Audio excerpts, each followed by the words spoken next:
In the cold heart of Russia, in the year 1834, a boy was born into a world of mystery and science.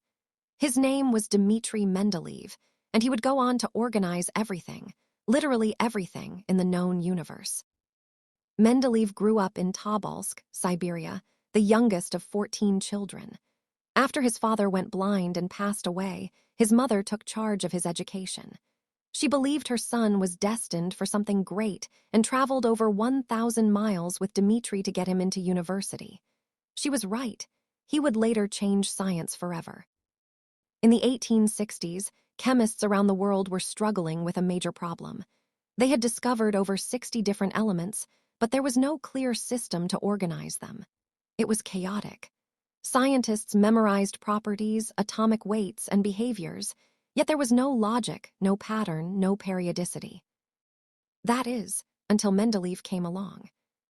Brain the dream that changed science. Mendeleev was obsessed with solving the puzzle of the elements. He wrote each known element on a card, with its atomic weight and properties, and spent days arranging and rearranging them. He wanted a system, something deeper than just numbers. Then, legend says that one night, he fell asleep at his desk and had a dream.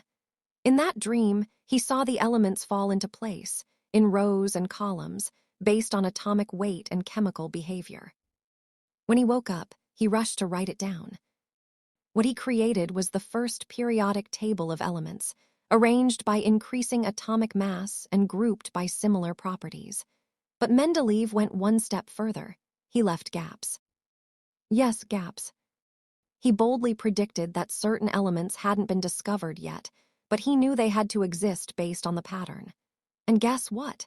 Within a few decades, scientists discovered gallium, scandium, and germanium fitting perfectly into his predictions. This wasn't luck, this was genius. Globe showing Europe, Africa, a legacy beyond chemistry. At first, many scientists laughed at his table with holes. But as time passed and new elements were found exactly where he said they would be, the world began to realize Mendeleev had discovered the hidden order of matter. He didn't just give us a table, he gave us a language of the universe. Today, the periodic table is found in every school, laboratory, and textbook around the globe. Mendeleev didn't stop there. He worked on solutions for the Russian economy, oil refining, and even advised the government. But his greatest contribution remains that beautiful, mysterious table, an elegant map of all the building blocks of the universe. Atom fun fact. Mendeleev once traveled with a suitcase full of vodka bottles and used them to study density. He even helped set the standards for Russian vodka.